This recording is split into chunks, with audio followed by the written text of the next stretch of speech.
Hi guys, good evening. I'm Ilangovan, the Professor of Zoology. Now we'll continue the topic once again, the Mendelian inheritance. So this is a third lesson regarding the laws of inheritance. So far we studied only the inheritance of a single character. How far the single character has been transmitted, and that is the monohybrid cross. Now let's see the inheritance of two characters or two factors. And such inheritance of two factors or two characters is called the hybrid cross. So inheritance of two genes. So an individual is nothing but an assemblage of many characters. So we cannot just isolate the genes for each character to study the inheritance. But we have to focus our attention on different genes. We have to consider how far the characters being actually transmitted by taking only the monohybrid crosses. Though we are talking about dihybrid cross, we are focusing our attention on two characters. How are these two characters being inherited to children?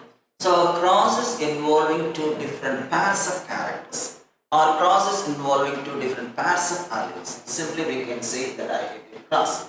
So the cross involving two pairs of pure line contrasting characters. Two pairs of pure line. So whenever we want to get the result, we have to take always the pure line characters or the pure line or the two breeding varieties. So crosses involving two pairs of pure line contrasting characters or factors are simply called as a dihybrid cross.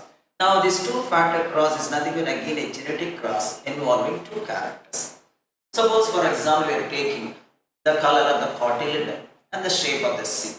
I mentioned already, as per Mendel's principle, for every character there are two alternatives as per the height. So in the height we have the tall and then dwarf. And likewise we are taking the shape of the seed, what is in order in the table column, the contrasting characters. So for every character there are two alternatives. Now here we are taking two pairs of contrasting characters and how far these characters have been transmitted to the next generation. So Mendel crossed two pure breeding plants. One with what is called the yellow cotyledon and round seed variety. Seeds are round and yellow cotyledon. Now the phenotype of these parents would be round seeds with yellow cotyledon and the genotype is capital and capital Y. So we are considering the inheritance of the shape of the seed as well as the color of the cotyledon. As the shape is concerned, suppose we are taking the shape, there are two varieties. And likewise we are taking the color of the cotyledon, there are two varieties. That is why I said for every character there are two alternatives considered as contrasting characters. Now as per the shape is concerned, one variety has round seeds, another variety has wrinkled seeds. Now in the case of round seeds, the seed is smooth in shape. In the case of wrinkled seeds, it is normally wrinkled. And similarly, we have the color. One case we have yellow, another one just normally green. So Mendel conducted the experiment.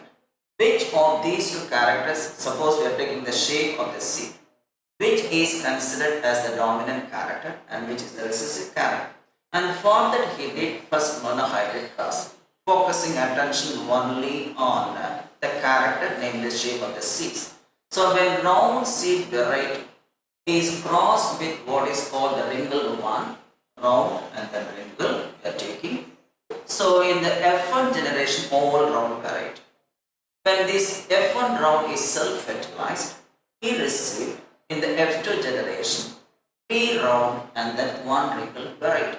This is as per the monohybrid cross is concerned, because he wanted to know which is the dominant character and which is the recessive character. For that he focused attention only on the shape of the seeds.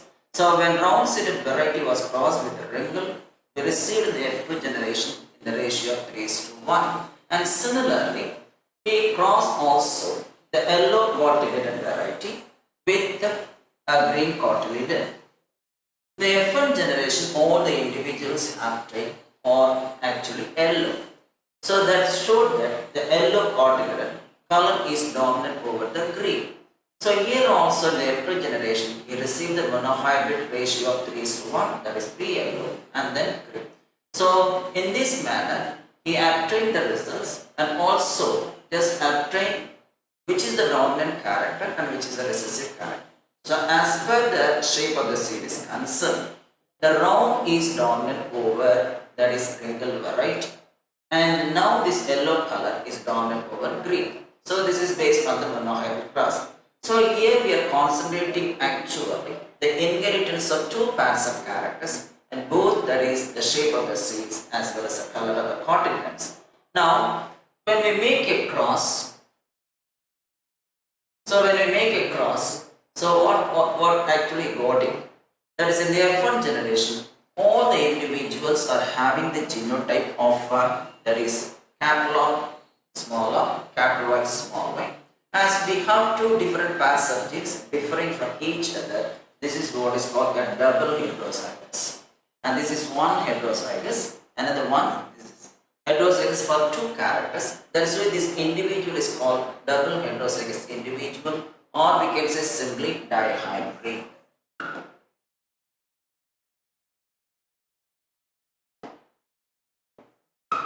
So either we can say phenotypically dihybrid, this is a common word, or we can say double heterozygous individual, genotypically, because we have two pairs of genes different from each other. But phenotypically, this plant is normally round and yellow, round seed with yellow cotyledons, because one dominant gene is enough to express its character, namely the capital R, and similarly one capital Y is enough to express its character, namely yellow color. So we have received round yellow in the F1 generation. Now, so he self-fertilized. The next case, the first one is cross-fertilization, because we are crossing two different varieties. Now in the second case, he self-fertilized. That is, two round yellow varieties are self-fertilized, and he obtained, I mentioned already regarding that is yellow color. That is 3/4 of the F2 plants are yellow and 1/4 of the seeds normally green color. So yellow seeds with it.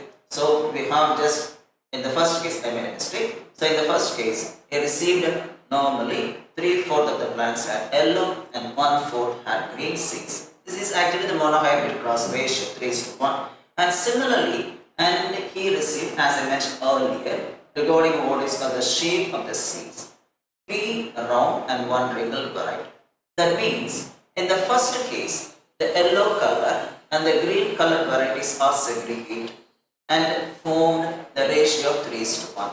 And similarly, the yellow and green also segregated the same ratio of 3:1. So, as per the monohybrid cross is concerned, now 3 yellow and 1 green, and also for the shape, that is 3 round and 1, that is what is called the wrinkled varieties. But we have to combine these together to form a combination of series. Now in the dihybrid cross, we have obtained 4 varieties in the F2 generation in the ratio of 9:3:3:1. So 9 round yellow, 3 round green, and 3 wrinkled yellow and 1 wrinkled green. So you have received the maximum number of parental types, the dominant varieties, namely round yellow. This is one parental variety, and this is another parental variety, a recessive one, having both the recessive characters, that is wrinkled green. Now this is wrinkled green, and this one is the round yellow. So if you are considering these two varieties, these are the parental varieties because they are resembling their parents. Now in addition to these two parental varieties, he also received 2 more varieties, that is round green and wrinkled yellow. These 2 varieties are recombinant varieties or non-parental varieties. So those varieties in the F2 resembling the parents are called the parental varieties or parental combinations. The remaining 2 having mixed characters because of exchange of genes, because of crossing over, and because of independent assortment, whatever we may say. And in all these cases, we have received 2 varieties. They are not resembling the parents, hence they are called non-parental combinations or simply non-parental varieties. And again, if you are considering the parental varieties, the dominant characters are more in number. Even among the parental varieties, you see 9 is the maximum number, and there we have the dominant character being expressed, namely both the dominant characters like round and then what is called yellow. And the least number is produced by the recessive character. So this is a double recessive individual resembling the parent having that is what is called wrinkled seeds and green. So if you are even comparing that's a dominant and recessive varieties, the dominant varieties are more in number in the given ratio when compared to the recessive varieties. So out of the 16 individuals as per the ratio concerned, the total ratio, so we see that 10 individuals belong to the parental type, the remaining 6 belongs to that is the non-parental types. Then, so we are applying the ratio. I mentioned already we are receiving the ratio that is 9:3:1. 9 parental combinations of dominant variety, 1 parental combination of recessive variety. How we are getting this 9:3:1 ratio? So it can be derived as a combination series of 3 yellow is 1 green with 3 round and 1 wrinkle. Now let's see the next one about this, how far we are getting this. Now this deviation just actually can be written as follows. We can have. So as per the monohybrid process concept, for one character, as per the shape is concerned, we are getting 3 round and 1 wrinkle. And regarding the color of the seed or cotyledon, 3 yellow, 1 green. But we are getting 9 round yellow and 3 round green, 3 wrinkled yellow and 1 wrinkled green. So for example, so this round, so the probability, the random weighting, see that one.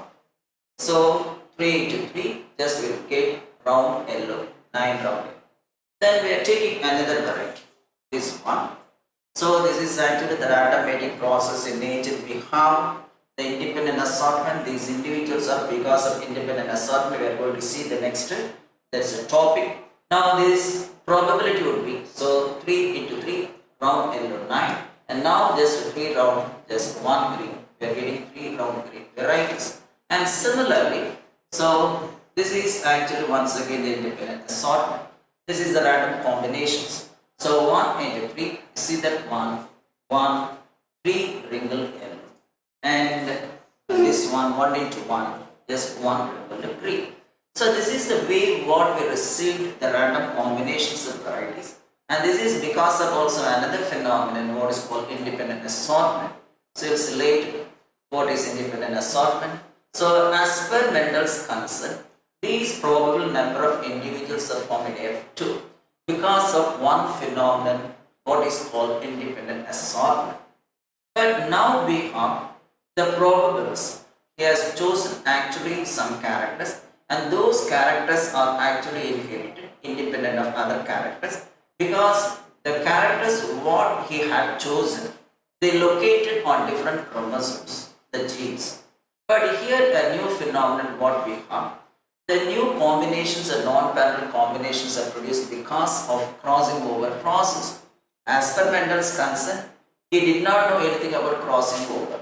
He did not know the phenomenon of linkage. He simply believed that the genes for different characters are located on different chromosomes, and that is the main cause for the assortment of the different characters, the assortment of the different genes that lead to the formation of different combinations. So, as per Mendel's principle, the recombinant varieties, for example, there is round green and then wrinkled yellow. These two are non-parental combinations, new combinations. They resulted because of one phenomenon, what is called independent assortment. Now here is the illustration. Now we are taking the first variety. So whenever we are taking the pure line varieties, they constitute the parallel generation, or simply we can say P generation or P1 generation. We can say P1 generation, they constitute the parallel generation. So any generation that has been used as the starting point for making a cross to find out the result, then that one constitutes the parallel generation. Now we are taking two characters here. That is shape of the seed, round, and then yellow. So capital, homozygous, capital Y, homozygous. That is why they are considered as a pure variety. So a pure breeding variety is a one which produces the same character for a number of generations when they are self-fertilized. Now the another one is see that on the shape of the seed wrinkle, but the color is green. Now all the F1 individuals formed in this cross are round yellow. but we have double heterozygous genotype. So this is one heterozygous, this is another heterozygous. So we can say double heterozygous genotype. So this is a cross fertilization process because we are taking two different varieties of individuals. Now again he crossed. The word selfing is given. The word selfing is given that refers to the self-fertilization process. So we are crossing the same type of individuals of same phenotype and same genotype, and that process is called selfing. So we have selfing process or self-pollination process as per the plants concerned, as per the animals concerned, it is called self-fertilization. Now what is happening in the ectogenetic? You see that one. So results of a dihybrid cross where two parents differed in two pairs of contrasting traits. Two pairs of contrasting traits, namely the shape of the seed and color of the cotyledons, or the seed color and seed. Now we are just actually using this Punnett square rule because if we are going on just increasing in the number of traits. For example, if it is a trihybrid cross, the total number of ratios we have to represent 64. Total number of ratios we have to represent 64. So again the total number of ratios together we have 16 in the case of the hybrid cross. So it is being assorted, whatever results we got it has been converted into a definite ratio. So in monohybrid cross we are getting 4 individuals. In dihybrid cross we have the 16. In trihybrid cross we have 64 and so on. So normally the total number of individuals formed is equal to, actually if you have, for example here there are 4 types of individuals formed phenotypically: round yellow, round green, wrinkled yellow and wrinkled green. So and this number, the 4 types, the 4 different phenotypes is corresponding to the number of gametes produced, is corresponding to the number of gametes. When the F1 produced the gametes, it produced 4 different types of gametes. According to the law of segregation, you see that one, if you have an individual, a hybrid individual, if it contains 2 genes, for example cap or small r, as per the monohybrid process concerned, now during the formation of gametes, the 2 genes segregate so that we can have just only 1 gene for that character. So 50% of the gametes produced by this hybrid plant contains odd gene. The remaining 50% has smaller gene. And as we are considering the dihybrid cross, this gametes besides capital R also has either capital Y or small y. This is based on the independent assortment. And similarly, this gamete has genes actually besides this small r either capital Y or small y. So this is because of the random actually segregation process. So normally the genes are segregated. The segregation is taking place independently if the genes are located on different chromosomes. The independent segregation of alleles on genes occurs only when the genes are located on different chromosomes. Let us assume the genes capital or small are located, that is in one pair of homologous chromosomes, and the genes for capital Y and small y located in another pair of chromosomes. So what will happen during the law of independent assortment? The capital R may combine with capital Y or may combine with small y. That means the independent assortment normally we have the assortment or the independent assortment of these 2 genes, actually independent of these 2 genes, namely capital Y, small y. We will go to this one later with the illustration. Now coming to this aspect. So we have received 9 round yellow. See this one, this is the 9 round yellow individuals. And then we have just this variety, this is what is called wrinkled yellow. And this one we have round green, a small triangle round green. And only one recessive parental character is expressed, what we have, that is wrinkled green. Now, though we have received 9 round yellow phenotypical, say in the case of monohybrid cross, we have the genotypic ratio 1:2:1. Out of the 3 tons produced, 1 is homozygous tone and 2 are heterozygous tone. Now in the same manner, we have to find out the genotype also. Now this is one type of genotype. Out of the 9 round yellow, only one has all the dominant genes are the factors. All the dominant genes are the factors. Then others are a combination of, in some cases we have two capital Y's, in some cases we have two capital R's, the other one is normally small y, capital like that. So three genes are dominant, one is recessive. So in this case there are four dominant genes. See that one, four dominant genes. Now in this case three dominant genes. Here also three dominant genes. But in this case only two dominant genes. Now accordingly, just based on the genotype, we have the genotype equation. Now this is one genotype, that is capital R, capital R, capital Y, capital. This is one. Then let us take another one. See, capital R, small r, capital Y, small y. Anyway, we have three genes, dominant letter, and only one is recessive. Then how many of these genotypes found here? Now this is one variety and this is another variety. Same in what is called the inclined plane. So this is two. Now let's take another variety, this one. So we have two capital R, one capital Y, one small. Here also you can get two. This is one and this is another one. So in the descending order, then you have just also, we have in the horizontal line, then here there are two different varieties, two in number. Now all these varieties in this diagonal line are of the same type. They have only two dominant genes. So this is the maximum. So if you are considering the genotype, so phenotypically just 9, but genotypically we have 1:2:2:4.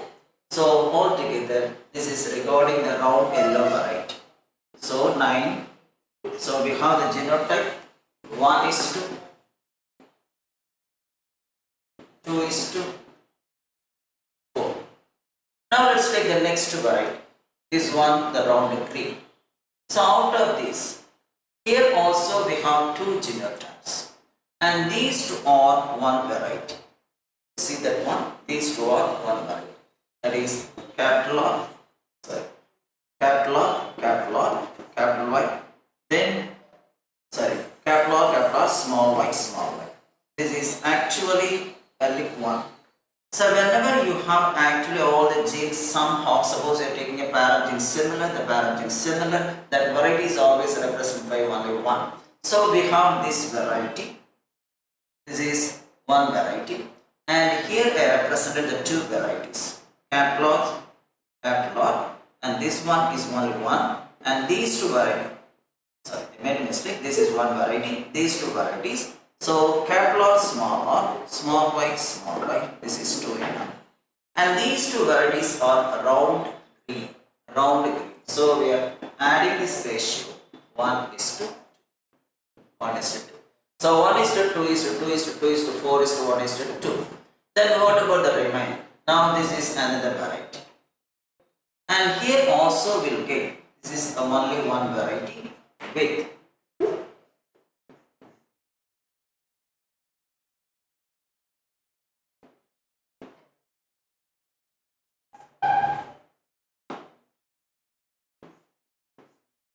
so this is one variety, and this one just actually wrinkled yellow. This is one. The remaining two. So this ratio we have added 1:2. Then the last one only one type.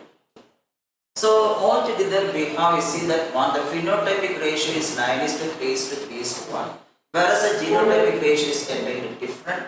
We have 1:2:2:4:1:2:1:2:1. So such an arrangement we have received. And now if you want to know how many genotypes produced, here there are 4, here 2 plus 6, here 2 8, and there we have, this is the last one 9. So out of the individuals produced, so phenotypically we have 9:2, just 3:3:1. If you are comparing the genotypes, the total number of genotypes produced in F2 is equal to 9. Then how to remember that one? For example, in the case of phenotypic ratio 9 is to 3 is to 3 is to 1, we have the maximum number is 3. Sorry, maximum number is 9. In this one, the maximum number is 9. Such equal number of genotypes form, that is in the case of dihybrid cross. This is actually the crude method of remembering how many genotypes will be produced when F1 dihybrid produces the gametes and the random fertilization occurs. So the total number of genotypes 9. For example, the case of trihybrid cross, the ratio obtained is equal to, actually there are 8 phenotypes, here there are 4 phenotypes. So the number of phenotypes in F2 is increasing geometrically. So in the case of monohybrid cross, we see that 1, the number of phenotypes 2. In the case of dihybrid cross, the number of phenotypes 4. In the case of trihybrid cross, the number of phenotypes you have 8. Such number is increasing. Then if you are considering the genotype, now in the case of monohybrid cross, you have received 3 genotypes. See the phenotypic ratio 3 is to 1. Now in the case of the second one, the phenotypic ratio 9 is to 3 is to 3 is to 1. So altogether 4 phenotypes, here 2 phenotypes. If you are taking the trihybrid cross, you receive the ratio 27, 9, 9, 9, then 3, 3, 3 is to 1. See that totally there are 8 phenotypes. So for monohybrid cross, the total number of phenotypes 2. For just actually the second one, dihybrid cross, the number of phenotypes is equal to 4. And for trihybrid cross, the total number of phenotypes produced is equal to 8. So the number has been increasing geometrically.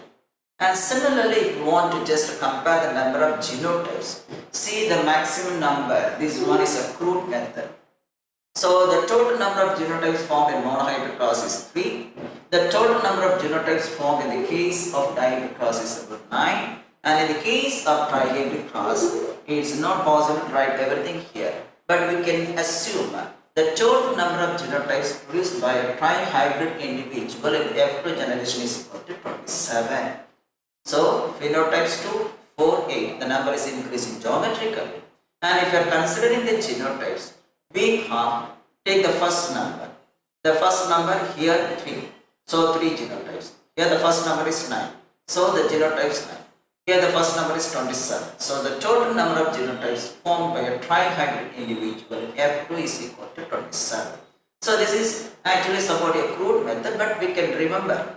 So the mechanism is the same. How far the gametes are produced, how far actually the genotypes are expressed, and how far the phenotypes are produced, or what we are getting by means of different processes. But this is for examination point of view. You can remember easily the total number of phenotypes being double.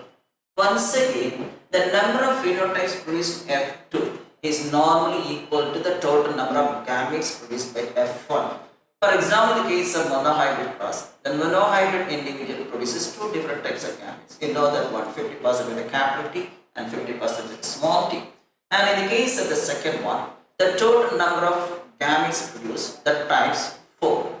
And also the phenotypes 4 in F2. And in the case of trihybrid cross, the total number of gametes produced by F1 trihybrid is equal to 8, and that number may be produced or equally produced in the case of F2 regarding the phenotype. So anyway, the total number of phenotypes produced by F2 is equal to the total number of gametes formed by the F1 hybrid. Now, what is log independent assortment? So we are talking about 2 different pairs of characters, namely the shape of the seed and color of the cat. Now, Mendel actually concluded or proposed this concept of law of independent assortment after the arrival of the results in dihybrid cross. So it is based on the dihybrid cross. So he proposed the second set of generalization, not a second law, second set of generalization, and based on this only, he proposed this concept law of independent assortment. Now, what is the meaning of law of independent assortment? So, when 2 different pairs of pure-line characters are formed in a hybrid, the segregation of one pair of characters is independent of another pair of characters. So here we are considering, for example, say an example, the shape of the seed and color of the continent. And in the case of F1 hybrid, we have received an individual of this type, the genotype. So this is a genotype. So this is one pair of alleles, this is another pair of alleles. The segregation of capital R is independent of small r. Similarly, the segregation of capital Y is independent of small y. There is no correlation between the segregation of the alleles. This allele never just actually goes along with the same gene. So it is possible, the law of independent assortment is possible only when the genes are located in different chromosomes. So when two pairs of traits are combined in a hybrid, the two pairs of traits, round yellow, regular green, the segregation of one pair of characters, for example round and wrinkle, and then yellow and then green, is independent of the pair of other character, independent of other pair of characters. Here in this one, the F1 hybrid I mentioned earlier forms gametes. 50% of the gametes have capital R and 50% of the gametes have small r. So when the individual forms gametes, for example, this one forms a gamete. We have received the gametes. 50% of the gametes have capital R. 50% of the gametes have small r. Besides these two genes, now this gamete also has 50% of these gametes having R, capital R has, that is capital Y gene. The remaining 50% we have small y. So a combination, so the R gene, 50% of the gametes have R and 50% of the gametes have small r. Besides capital R, this gamete may have capital Y gene or small y gene. That means 50% of this gamete having R has Y, capital Y gene, and 50% of the remaining gametes have Y. Similarly, a gamete having smaller gene have 50% of this gamete having smaller, having capital Y, and 50% of the gametes having smaller has the gene small y. So this is happening because of the independent assortment. So the segregation of alleles of capital R or small r is independent of segregation of capital Y and small y. That is why we have received 4 different combinations. So now if it goes with this one, then we will get the gamete with capital R, capital Y. If the gamete has capital R and small y, then we have this type of gamete. So 50% gametes having capital Y along with capital R, 50% gametes have small y along with capital R. And likewise in this case, the small r, see that one, the first case, small r, capital Y. And the another one, small r, small y. So 50% of the gametes have capital R with capital Y. 50% of the gametes have small r with small I, so that we have received 4 different genotypes of gametes. So these are all the gametes produced because of independent assortment. The genes located in different chromosomes are assorted independently of one another. That is why also the characters located in different chromosomes are inherited independently of one another. That is why we received 4 different combinations. As in the case of gametes, we have received round yellow, round green, wrinkled yellow, wrinkled green. So anyway, as per the independent assortment, we have received 4 types of gametes in equal proportion. So this is equal to 1 by 4. This is equal to 1 by 4. This is equal to 1 by 4. This is equal to 1 by 4. Or we can say 25%. So out of the total gametes produced, 25% with capital R and capital Y, 25% with the capital R small y, 25% with small r and capital Y, and 25% with small r small y. So this is because of independent assortment. And this is possible only when the genes are located in different chromosomes. For example, this is a gene located in one particular chromosome. It may go along with this capital Y when it is present on different chromosomes. Suppose if this gene is present on the same chromosome, This is called the linked genes. So these are all called non-allelic pairs or non-allelic genes. If these non-allelic genes are located in the same chromosome, the law of inheritance, the law of independent assortment is not possible. So we have different combinations. It is possible only when the genes are located in different chromosomes. That is the main principle that actually Mendel noticed. So I mentioned already, each gamete having either capital or small r may also have capital Y or small y, what I explained earlier. So segregation of 50% of capital R and 50% of small r is independent from the segregation of capital Y or small y. So there is no connection between these two. They are going on their own way. This capital Y may combine with capital R or combine with capital R or small r. Similarly, this small y gene, the chromosome carrying this one, may combine with capital R or small r. So here there is an independent segregation. There is no connection between these two. And that is actually likely he got the result. He made this idea because the genes are located on different chromosomes. So we have 50% of the R bearing gametes, I mentioned Y. The 50% of the other has small y. Similarly, if you are taking small r, 50% of small r bearing the gametes, that is capital Y, and then 50%, the remaining 50% of small r having the genes Y. So in each gamete, we have two genes, one for each character. So as per the law of segregation, you know that one. For a particular character, a gamete contains only one gene. But in the organism, as we are all diploid, we have two genes for a character localized on homologous chromosomes on the same locus controlling the character. So normally, as per the law of segregation, each gamete receives only one gene for a character. As we are considering two characters here, now each gamete receives two genes, one for the shape of the seed, another one for the color of the seed. That's why we receive 50-50 probability or possibility. I mentioned earlier, so 50% of the R bearing gametes has Y and another 50% small y. So capital R, capital Y, one gamete, small r, sorry, made a mistake once again. Small r and capital Y, one gamete, small r, small y, another gamete. So out of the total number of gametes, we have received four types, that is the pollen grains or the eggs, each with equal proportion. So there are four types, I mentioned capital R, capital Y. So these are the four gametes. And each with the frequency of 25% I mentioned earlier, and 1/4 of the total gametes produced. Now, this is universal. Normally, this law of independent assortment is not universal. It is applicable only for certain characters. Likely, Mendel had chosen the character. That character showed what we call this one independent assortment. But in most cases, we are getting what is called the non-parental combinations because of the new process. We know that what the cross involved.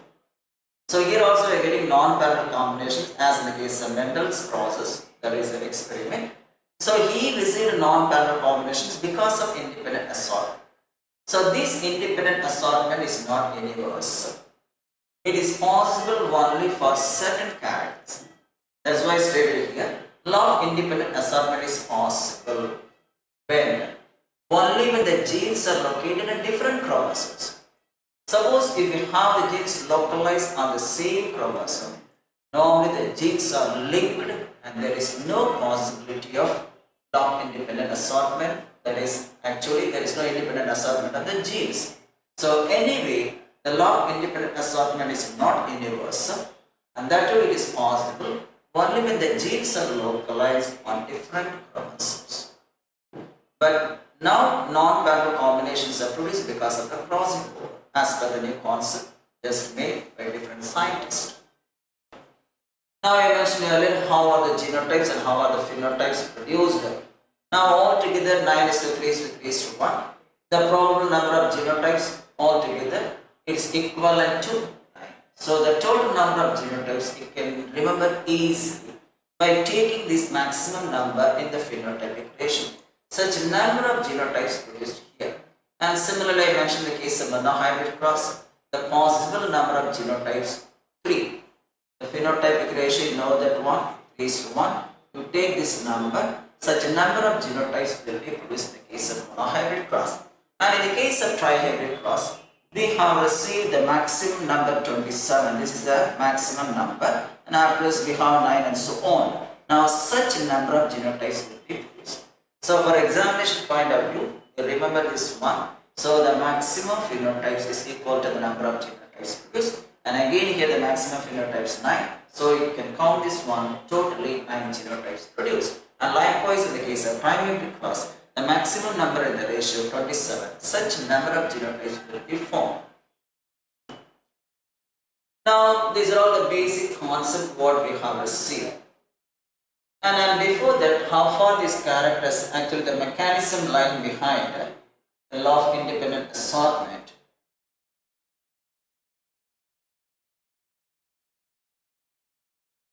Now, so this is actually the diagram, the illustration showing the independent assortment. So I am taking two pairs of chromosomes. So one pair, this is another pair.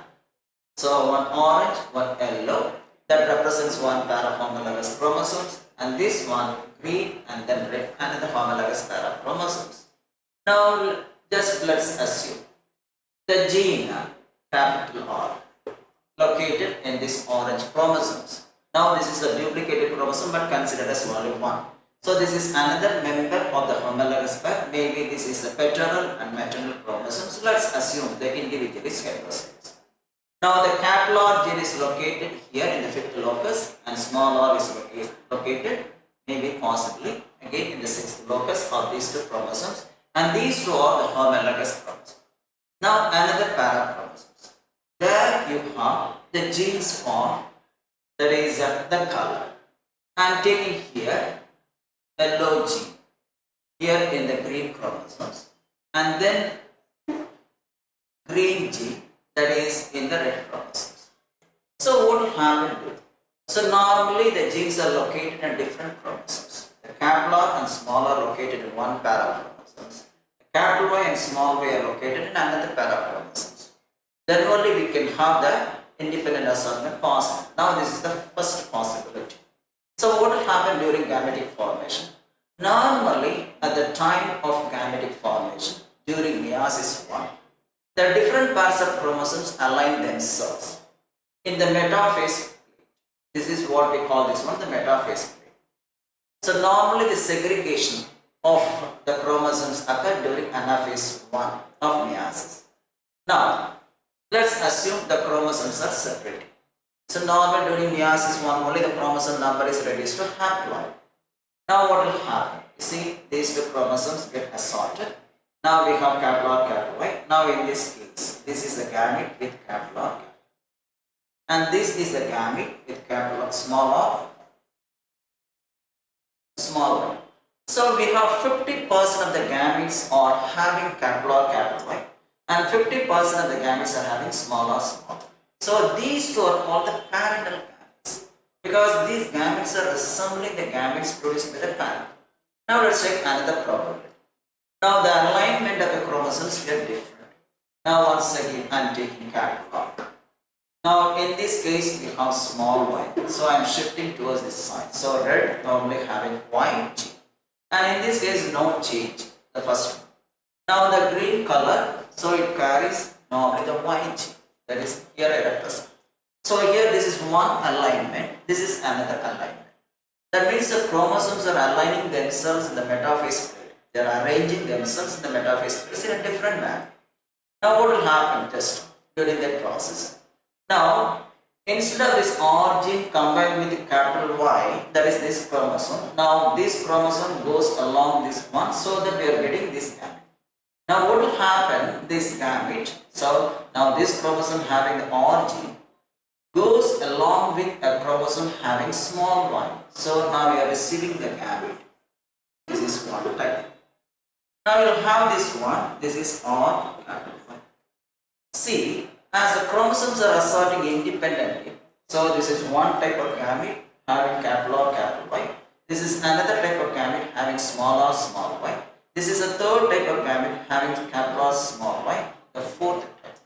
This is possible only you see that when the genes are located in different chromosomes. They can go or hand with anybody. That is why we have received the four different combinations, four different types of phenotypes. So this is possible. This is an illustration showing the two probabilities or the possibilities. So in one case, I am taking the capital R in the orange and there is no change. These two are homologous chromosomes. Now the alignment in this manner, they are arranged in the metaphase. But here the different manner. You see this one, the green is shifted towards the right side and the red is shifted towards the left side. So the probable number of gametes, the probable nature of the gametes with the genotype and different. And this is a simple diagram showing the mechanism of independent assortment, how far the chromosomes are assorted independently of one another, how far the genes are assorted independently of one another. So this is what we have, the diagram showing just normally how far the gametes are formed based on independent assortment. Now, so Mendel worked hard to receive all these actually the complications, arrived at the conclusions and proposed everything in the form of possibilities. But his work was not accepted because of certain reasons. Why is work not accepted? Main reason, communication. So for every publication we need the advertisement. The communication was not easy in those days because you see that one, there were no newspapers, there were no such online just things what we have at present. That is why communication was not easy those days and his work could not widely be published. No magazines, the limited number of magazines, people couldn't read, so many illiterates. That is why the communication was a problem. And secondly, his concept of genes. So he made clear that there are certain discrete physical units which are stable in nature, which contain certain information for the expression of the trait. And this was not accepted. And secondly, he showed that there was no blending. The genes or factors did not blend, that is in the F1 or in the F2, simply they present as sign. And that was also not accepted. So the factors containing information and similarly the factors did not blend. These two factors were not accepted by the people those who were living at the same period, that is their contemporaries.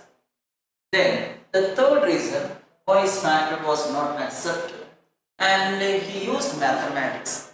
In those days people were normally very poor in mathematics, did not understand mathematics. So he used mathematics to explain the biological formula.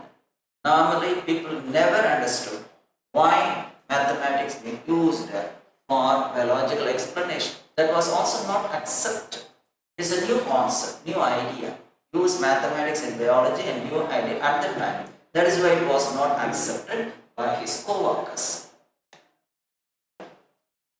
And actually we mentioned the factors are discrete units, namely the factors called the genes, and they are stable units responsible for the transmission of characters. But he didn't give any physical proof. Where are they located? In what way they are located? What was the chemical composition? So he didn't give any physical proof for the presence of such factors and also the chemical composition of the genes. So these were the reasons why his work was not accepted at the time. And also at the time Darwin was very famous. He proposed the concept of natural selection. He has given everything in a simple form. People could understand all these matters very easily. That is why people were much attracted towards Darwin's theory of natural selection than that of Mendel's work, because he explained everything in the form of statistical data. With the help of mathematics, with the help of this board, just a checkerboard that was developed later one day. So he explained everything in the form of mathematical derivations, the form of ratios, everything. That is why people could understand and also attracted towards the Darwin's concept of natural selection. So they just simply neglect.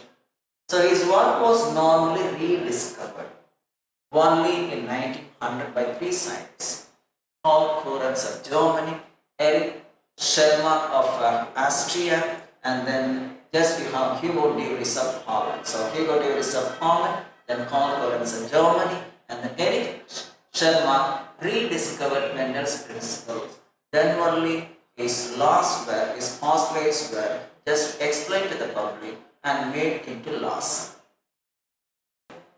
Now, based on the concept of dialectic laws and also based on the principles of Mendel's concept, a theory was proposed, what is called chromosomal theory of inheritance. Chromosomal theory of inheritance. This concept was made by two people in 1902. One, Theodore Boveri, another one, just Walter Sutton. So this concept is called Sutton-Boveri theory of chromosomal inheritance. Chromosomal theory of inheritance. So Walter Sutton and Theodore Boveri explain the concept of that is chromosome theory of inheritance. How did they arrive at this conclusion? So they observed the behavior of chromosomes during meiosis. So normally the chromosomes exhibit some specific behavior. So the behavior of chromosomes during meiosis was equally or parallel to the behavior of the genes that the chromosomes carry. The behavior of chromosomes was parallel to the behavior of the genes that are carried by the chromosomes. And they use this chromosomal movement or chromosomal behavior to explain the Mendel's principles. Normally, they stated that and argued that you have the pairing and separation of a pair of chromosomes. Actually, so as they have now, this is the pairing of chromosome. Then they have the gene, say an example, capital A, capital A. This is pairing, and these two chromosomes are separating or segregating. So the pairing and the separation of the chromosomes would lead to the segregation of genes also. So we have received the gametes. When the chromosomes get segregated, the genes localized on the loci of the homologous chromosomes also get segregated. This is the principle they follow, and that is also experimentally proved by Thomas Hunt Morgan in Drosophila. He explained normally this concept of chromosome theory of inheritance. A very simple phenomenon. So the chromosomes carry the genes. When the chromosomes normally assort themselves or segregate themselves during gamete formation, the genes located on the chromosomes also segregate. The principle very simple. So that is the behavior of the chromosomes. What's the behavior of the chromosomes? During meiosis, the two chromosomes assort, as in the case of anaphase 1, or separate or segregate and enter into two different gametes. So that each gamete receives either the maternal chromosome or the paternal chromosome. Likewise also, each gamete receives only one gene for a particular character. This is what we have. This is what is called the chromosome theory of inheritance, and this was experimentally proved by H. Morgan and Drosophila, the fruit fly. So, what is this one? Just we have the two alleles of a gene pair are local and homologous sites of homologous chromosomes, what I represent. During anaphase 1 of meiosis, what I showed the diagram, the illustration, the two chromosome pairs can align at the metaphase place. What I represent the orange, red, green, that is L. And these are all the two pairs, what is the four chromosomes, two pairs of chromosomes. They align themselves at the metaphase plate. Only during metaphase the chromosomes never show movement. But during anaphase 1 only the chromosomes get assorted. There is a reduction in the number of chromosomes. The two homologous members assort or segregate and enter into two different gametes, what I showed in the diagram. So that each gamete receives only one gene for that character. If you are considering two characters, that gamete receives two genes, for example capital R and capital Y, or capital R small r, as the case may be. Now this is the illustration what I showed. Once again I want to show that one, because we have, I mentioned two pairs of chromosomes, and this is the metaphase. What I represent is the metaphase. They arrange themselves. And during anaphase, now this is a duplicated chromosome, this is also a duplicated chromosome. So this is considered as one homologous pair, this is another homologous pair. You see that what they assort independently. So they got separated. There is no connection between these two, that is orange and green. And then on their way during the formation of gametes, the orange chromosome may combine with the green. The yellow chromosome may combine with the red. Or this orange chromosome may combine with the red. The yellow chromosome may combine with the green. The result will be 4 different types of parents. These two are one type, and these two are one type, and this is another type, and this is another type. This is possible only with the genes what I represented earlier located on different chromosomes. The same phenomenon. Now, here is a comparison between the genes and chromosomes. So, what is the main similarity between these two? In both the cases, we see that one they occur as. This is one.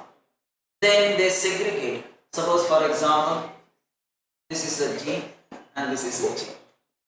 So, when the chromosomes segregate, the genes also segregate. So, segregation at the time of gamete formation such that only one of each pair is transmitted to a gamete. Now, we are receiving a gamete, this Ag or small ag. So, this is segregation at the time of, actually segregation of genes occur at the time of gamete formation, or they segregate at the time of gamete formation so that only one of each pair is transmitted to a gamete. So, out of these two genes, only one enters into the gamete. And similar is the case also. Segregate at gamete formation and only one of the each pair. Now there are two pairs. So, this is one pair, one gamete, one of the pair. So, this is one chromosome. That is why the behavior of the chromosome is parallel to the behavior of the genes. See that one, when the chromosome gets segregated, the genes present on the same chromosome also get segregated. So, we have departed genes and we have departed chromosomes. Now, the third one. So, independent pairs of genes. So, independent pairs of genes segregate independently of each other. So, independent pairs of genes, I am taking capital A, small a, another one is an example, capital T, small t. So, these two are independent pairs of genes, A and small a, capital T and small t.